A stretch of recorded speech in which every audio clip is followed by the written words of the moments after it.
The shotgun blast split the morning air just as Selim Westridge stepped down from the stagecoach, his leather satchel clutching the deed to his great-uncle's ranch. 7 women in black morning dress stood in a perfect line across the dusty yard, each holding an identical photograph of him, the same tintype he'd sent to his uncle months before his death. "Which one of you varmints thinks he's marrying Widow Cordelia?" The woman at the center raised her smoking shotgun skyward, her silver hair twisted into a severe bun beneath a black bonnet. Her eyes, sharp as winter frost, fixed on Selim with the intensity of a hawk spotting prey. Selim's mouth went dry as prairie dust. "I'm afraid there's been some misunderstanding, ma'am. I'm here about the Lazy W Ranch." "Oh, there's no misunderstanding, young buck." A second woman stepped forward, this one with auburn hair escaping her widow's weeds and freckles dancing across her nose despite her middle years. "I'm Cordelia McReynolds, and you're my intended husband. Got your photograph right here. Along with your letter promising marriage, my letter." Selim's voice cracked like a schoolboy's. A third woman, tall and willowy, with coffee-colored skin and eyes that held secrets, unfolded a piece of paper. "Says right here you're seeking a wife to help run the ranch you inherited. Signed, C. Westridge, clear as day." The other widows murmured agreement, waving their own copies of letters and photographs.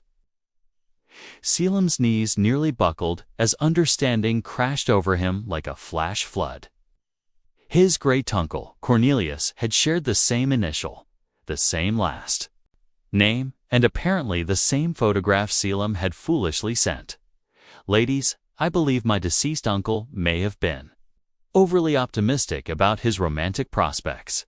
Selim removed his hat, running trembling fingers through his dark hair. "I never wrote any such letters." "Well, the old goat's dead now," declared the shotgun-wielding woman who seemed to be their unofficial leader. "I'm Magnolia Thorne. Been waiting 8 months for this wedding.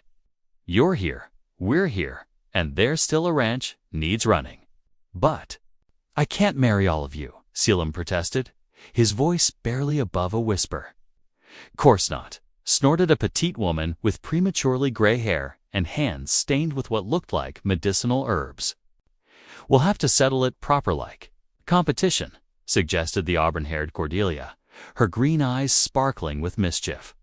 "Winner gets the husband and the ranch." "Or," interjected the tall woman with the mysterious eyes, "we could all stay and see what develops naturally. 7 women, 1 man, plenty of land to share." Selim stared at the circle of expectant faces, each beautiful in her own way, each holding his photograph like a promise. The ranch stretched out behind them, rolling hills dotted with cattle. A sturdy house with a wraparound porch, barns that needed repair but showed good bones. It was everything he'd dreamed of since leaving Boston's suffocating society. "What exactly are you proposing?" he asked, though his heart already knew the answer would change his life forever. Magnolia lowered her shotgun and smiled for the first time, revealing dimples that softened her stern features. "We're proposing you give us all a fair chance, City. Boy, may the best woman win your heart." Thunder rumbled in the distance, and Selim wondered if it was the weather or the sound of his orderly life collapsing into beautiful chaos. By evening, Selim discovered that managing 7 determined widows was harder than herding cats in a thunderstorm. Each woman had claimed a different part of the ranch house with military precision, and supper had become a battlefield of culinary seduction. "More cornbread, Selim." Cordelia McReynolds appeared at his elbow with a steaming basket, her morning dress replaced by a simple blue calico that brought out her eyes. "Made it with honey from my own beehives." Before he could answer, Isadora Blackthorne, the tall woman with secretive eyes, set down a plate of perfectly seasoned venison. "The meat needs proper accompaniment. My grandmother's Cherokee recipe, Magnolia." Thorne snorted from her position at the head of the table, having claimed the patriarch's chair with typical authority. Fancy seasonings won't fix a man's roof or birth his calves. Practicality wins over pretty every time. Beauty feeds the soul, murmured Persephone Delacroix, the petite herb woman, as she arranged wildflowers in a mason jar centerpiece. A man needs more than just sustenance. The remaining three widows: Temperance Ashford with her golden braids, Seraphina Wolf with her midnight black hair, and Clementine Riversong with her laugh like silver bells, contributed their own offerings to the overwhelming feast. Selim's plate groaned under the weight of 7 different attempts to win his affection through his stomach. "This is mighty kind of you all," he managed between bites, "but I'm still confused about the sleeping arrangements." 7 pairs of eyes fixed on him with varying degrees of amusement and calculation. "Well," Cordelia said slowly, "seeing as how we can't all marry you tonight, we figured we'd take turns showing you what kind of wife we'd make." 1 week each, Magnolia declared. 7 weeks to make your choice, fair and square. "And what happens to the others?" Selim asked, though he suspected he already knew the answer. Isadora's mysterious smile widened. "That depends on you, doesn't it? This ranch is big enough for whatever arrangements suit." Seraphina leaned forward, her dark eyes intense. "Some of us might be amenable to unconventional living situations should the right man prove worthy." Selim nearly choked on his cornbread. Unconventional how? "Out west, a man makes his own rules," Temperance said quietly, her usually timid voice carrying surprising steel. "Especially a man with land and women willing to work it." The implication hung in the air like smoke from the wood stove. Selim had heard whispers of such arrangements in mining camps and frontier settlements, plural marriages born of necessity rather than law. Families bound by practical love rather than society's rigid expectations. "I couldn't ask that of you," he said finally. "You deserve better than sharing a husband like cattle sharing water." Clementine's bell-like laugh rang out. "Honey, we've all been married before. We know the difference between a good man and a selfish one. 7 women can spot a worthy husband faster than 1 woman can spot a snake. Besides," Persephone added with a wicked twinkle, "who says we'd be sharing? Maybe we'd be multiplying joy instead of dividing it." Thunder crashed. Again, closer this time, and rain began pattering against the windows. As if summoned by the weather, conversation turned to the practical matters of running the dance through the coming storm season. Each woman revealed skills that complemented the others: Cordelia's beekeeping and preserving, Isadora's hunting and tracking, Magnolia's livestock management, Persephone's healing arts, Temperance's bookkeeping, Seraphine's leatherworking, and Clementine's remarkable way with horses. Selim found himself imagining not just a marriage, but a partnership of family, built on mutual respect and shared purpose rather than society's narrow definitions. The storm outside grew fierce. But inside the ranch house, something warm and unprecedented began to bloom. The first week belonged to Magnolia Thorne, and she attacked the challenge like a general planning a siege. Before dawn, she had Selim up and moving cattle to higher ground, teaching him to read weather signs in the clouds and animal behavior. "Marriage isn't about pretty words and fancy manners," she declared as they rode the fence line, checking for storm damage. "It's about 2 people working toward the same goal, trusting each other when the chips are down." Selim watched her handle the skittish cattle with calm authority, never raising her voice, but somehow commanding absolute respect from both animals and ranch hands. The 3 cowboys who'd stayed on after his uncle's death-grizzled manhood, seen everything the frontier could throw at them, jumped to follow Magnolia's orders without question. "How long were you married?" Selim asked as they took shelter in the old barn while another squall passed. 23 years to Jeremiah Thorne. Good man, but stubborn as a mule with his head caught in a fence." Her weathered hands gentled as she spoke of him, lost him to pneumonia to winter's back. This ranch life, ... It's not meant for lone wolves, Selim. Takes a pack to survive and thrive. That evening, she showed him ledgers and account books, pointing out which investments his uncle had made wisely and which needed immediate attention. Her practical knowledge was staggering. She understood cattle breeding, crop rotation, water rights, and the delicate politics of dealing with neighboring ranchers.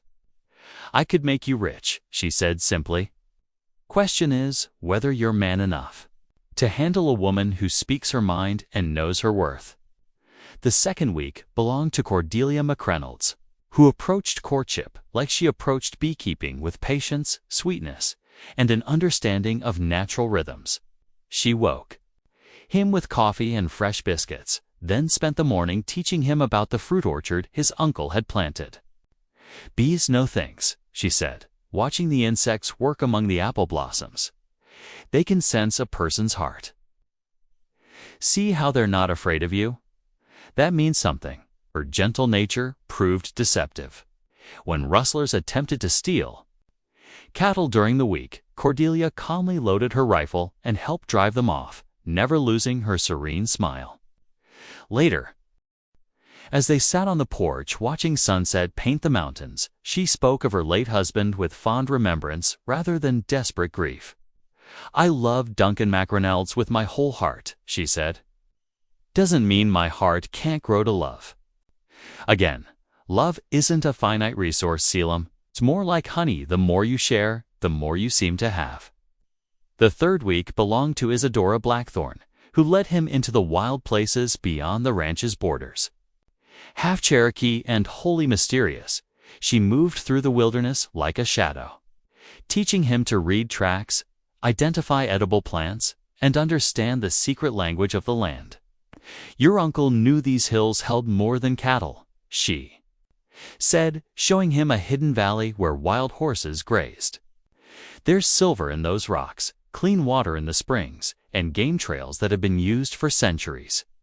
A man who marries me inherits more than a woman. He inherits the wisdom of two peoples." Her late husband had been a trapper, she explained, and she'd learned to survive in ways that complemented book learning with ancient knowledge. When she looked at him with those dark, knowing eyes, Selim felt she could see straight through to his soul. "I dream of children," she said one night as they camped under stars so bright they seemed close enough to pluck. "Little ones who know both worlds, the civilized and the wild.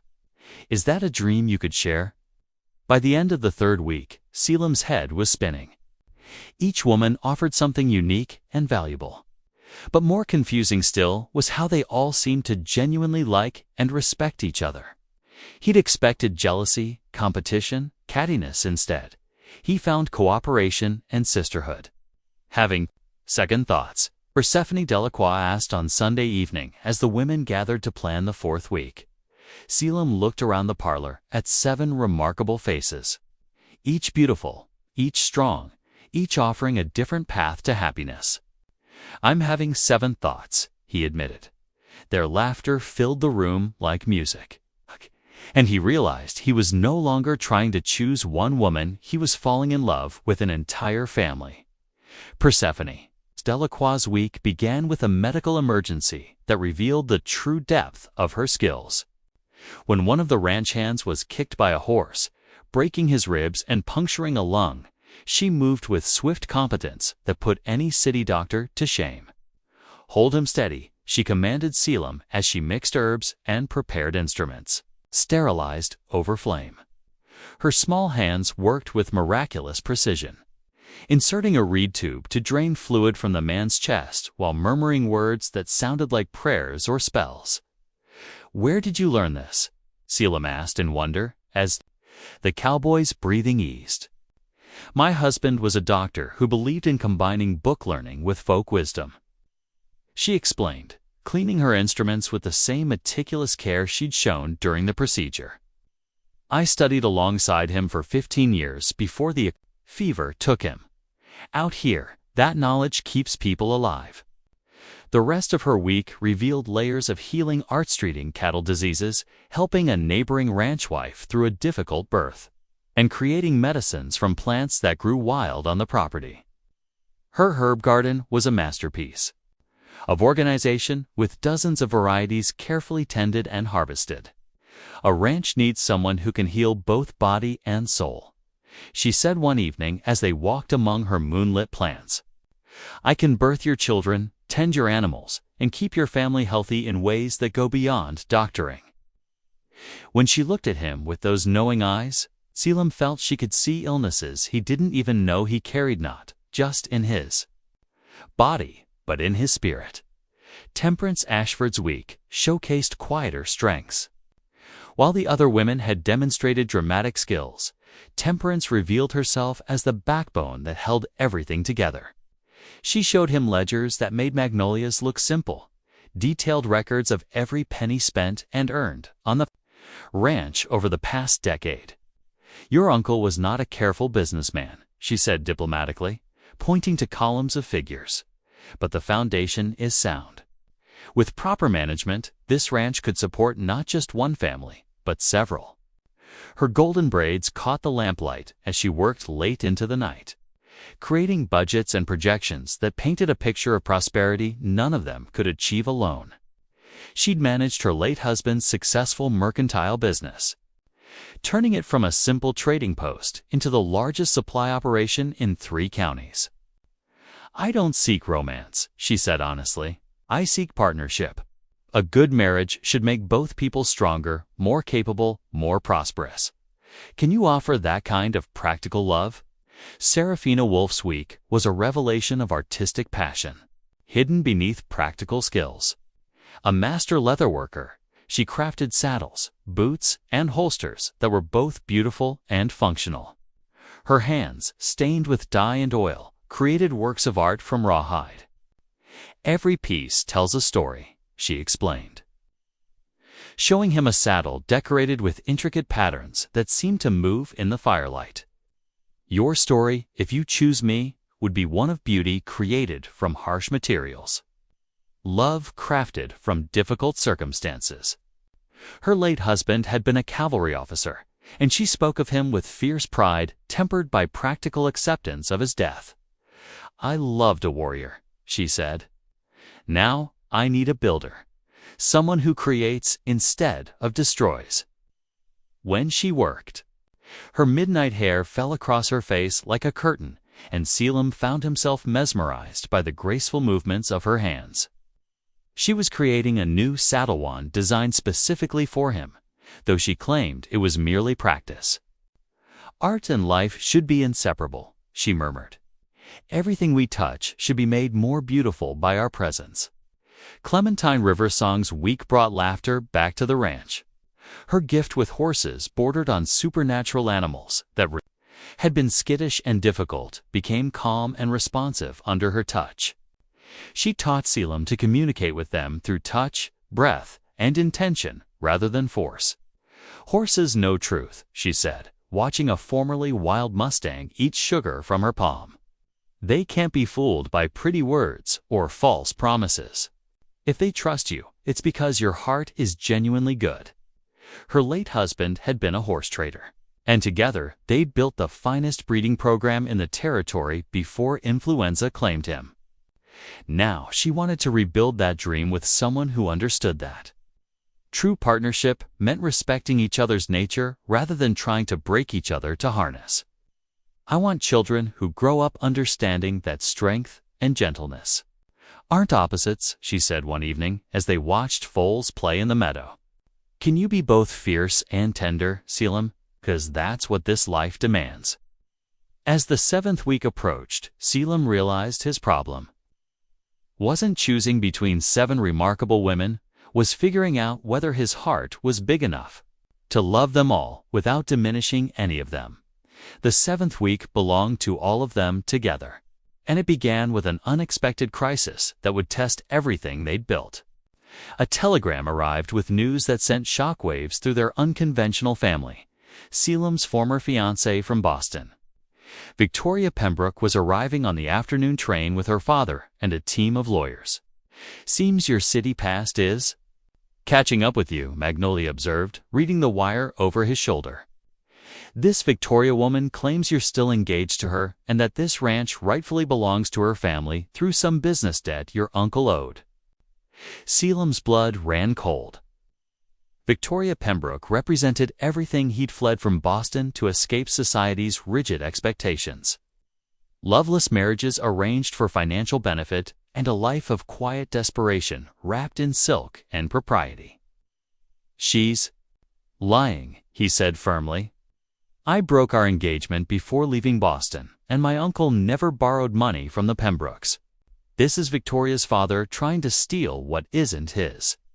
Then we fight, Isadora said simply, her hand moving instinctively to the knife at her belt.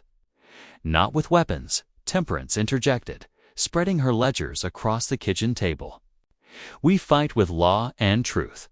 But first, Selim needs to decide exactly what he's fighting for. 7 pairs of eyes turned to him, and he saw his future hanging in the balance. For 6 weeks, he'd been choosing between them. But now he understood the real choice was whether he had the courage to claim a life that defied every convention he'd been raised to respect. I'm fighting for all of you, he said, the words coming from somewhere deeper than thought. Not because I can't choose, but because I won't. You've shown me that love doesn't have to follow society's narrow rules, that a family can be whatever we choose to make it. Persephone smiled knowingly. So, you're proposing what, exactly? I'm proposing that we make our own rules.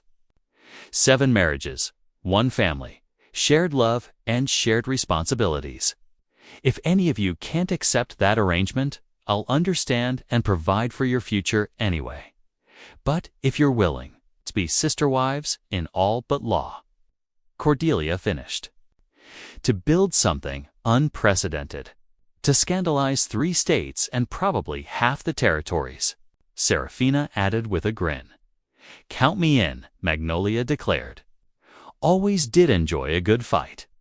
One by one, they voiced their agreement, and Selim felt his heart expand to dimensions he hadn't known were possible. But their celebration was interrupted. By the sound of horses approaching, Victoria had arrived a day early, accompanied by her father, 2 lawyers, and a territorial marshal with questionable loyalties. Victoria Pembroke stepped down from her carriage like a queen surveying conquered territory. Dressed in expensive traveling clothes and radiating East Coast superiority, she surveyed the ranch with obvious disdain. Selim, darling, she called out, her voice dripping false sweetness. I've come to bring you home and claim what's rightfully mine. Nothing here belongs to you, Victoria, Selim replied, stepping forward with his 7 women flanking him like an army. Her father, a corpulent man with cold eyes and expensive suit, unfolded legal documents. On the contrary, young man, your uncle mortgaged this property to finance his cattle purchases 3 years ago. When he defaulted on the loan, ownership reverted to me. I'm prepared to be generous and allow you to work the land as my manager, provided you honor your engagement to my daughter. That's a lie, Temperance said calmly, producing her own papers. I've researched the county records. Cornelius Westridge owned this land free and clear. The marshal, a nervous man clearly uncomfortable with his role, cleared his throat. These documents appear to be in order. Miss, I'm afraid I'll have to ask you folks to vacate the premises. Over my dead body, Magnolia declared. And suddenly, the ranch yard was filled with tension, thick enough to cut with a blade. Victoria's gaze swept over the 7 women with barely concealed disgust. Really, Selim? What sort of ... arrangement ... have you fallen into out here? These women look like common ranch hands. These women are my wives, Selim said clearly, watching Victoria's face turn pale. All of them, and this ranch is our home. The words hung in the air like a thrown gauntlet. And Selim knew that whatever happened next would determine not just his future, but the future of everyone he'd come to love. Victoria's shriek of outrage, Could have shattered glass, your wives, all of them. Selim, you've clearly lost your mind in this godforsaken wilderness. Polygamy is illegal. So is fraud. Isadora replied calmly, stepping forward with papers of her own, which is what your father's attempting. Those mortgage documents are forgeries, and poorly done ones at that. Temperance moved to stand beside her, adding, I sent telegrams to 3 banks in Denver and 2 in Salt Lake City. Cornelius Westridge never borrowed money from anyone named Pembroke. Ever. The marshal's hand moved toward his weapon, but suddenly found himself facing 7 women who clearly knew how to handle firearms. Magnolia's shotgun appeared as if by magic, while Cordelia hefted a rifle with casual competence. Even gentle Persephone held a medical scalpel with surgical precision. Now, let's all stay calm, the marshal said nervously. Ladies, please lower your weapons. First, friend, drawled a new voice from the barn. 3 grizzled cowboys emerged, their own weapons drawn. These ladies are our employers, and we take care of our own. Mr. Pembroke's face turned purple with rage. This is preposterous. I have legal documents. You have forgeries, Serafina corrected, examining the papers with an expert eye. I worked with government documents during the war. See this watermark. It's wrong for the year claimed, and this signature Cornelius wrote with his left hand due to an old injury. But this is clearly right-handed writing. Victoria stepped closer to Selim, her voice dropping to what she probably thought was a seductive whisper. Darling, surely you don't prefer these rustic women to everything I can offer. Society, culture, a proper position in the world.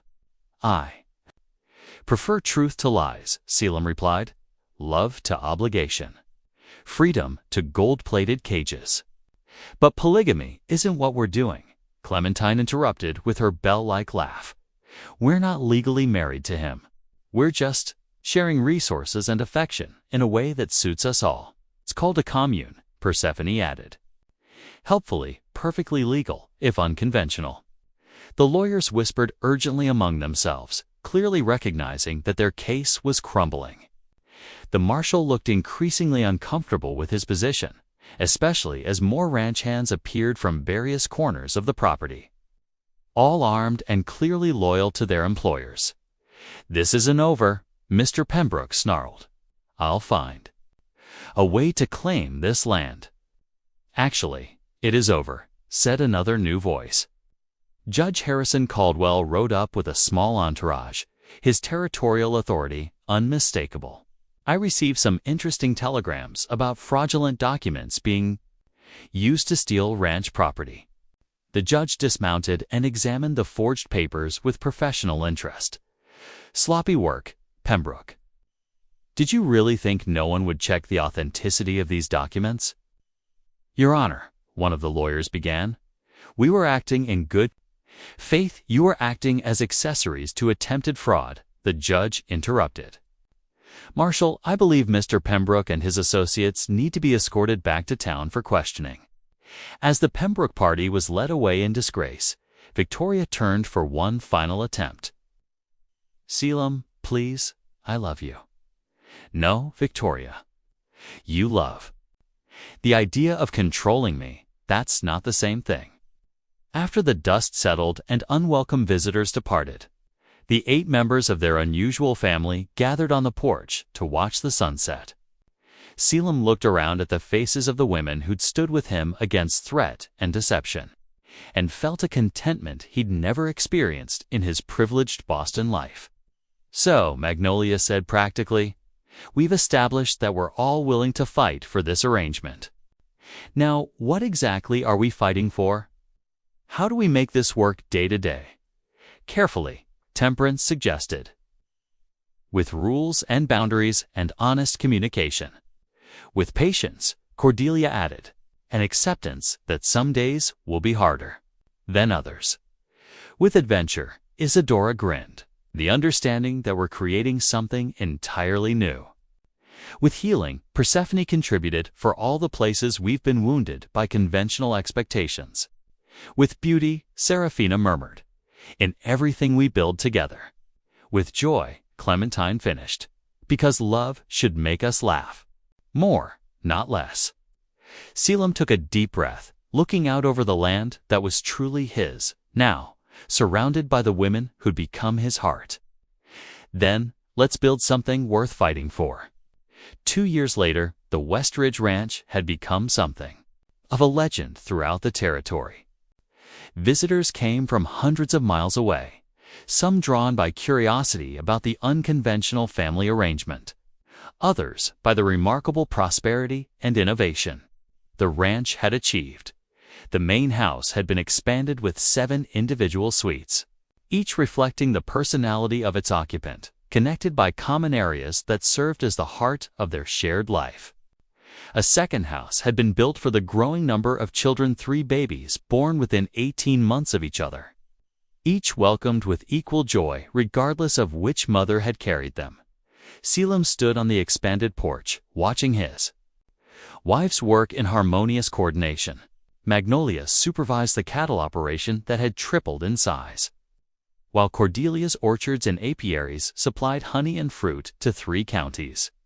Isadora guided hunting parties through the wilderness preserve they'd established in the backcountry, and Temperance managed financial investments that had made them all wealthy beyond their original dreams. Persephone ran a medical clinic that served the entire region, training other women in healing arts, while Seraphine's leather goods were sought after as far away as San Francisco. Clementine's horse breeding program produced the finest mounts in 4 states, animals prized for both their beauty and intelligence. "Papa Selim," a small voice called out, and he turned to see 3-year-old Jasper running toward him on sturdy legs, followed closely by 2-year-old Luna and baby Sage toddling determinedly behind. The children called all 7 women Mama, followed by their first names, and considered themselves blessed with an abundance of parents rather than confused by unconventional arrangements. "What adventure are we having today?" he asked, scooping up Sage while the other 2 climbed onto his knees. "Mama Isadora is teaching us to track rabbits," Luna announced with serious importance. "And Mama Cordelia says the honey harvest is ready. And Mama Magnolia promised to let us help with the new calves," Jasper added excitedly. 3 more children were expected before year's end. The ranch fairly overflowed with life and laughter. Each child would inherit an equal share of the property, regardless of biological parentage, and each would grow up understanding that love multiplied rather than divided when shared freely. A rider approached from the direction of town, and Selim recognized the Postal Service uniform.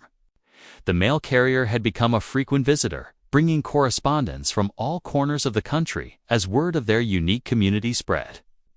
"Letters from Boston," the rider called out, handing over a thick packet. "And some from as far as California. Seems folks are mighty interested in what you've built here."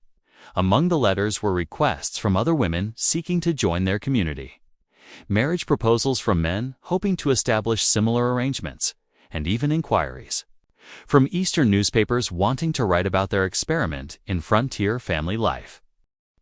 "We'll need to be careful," Temperance warned that evening as they reviewed the correspondence.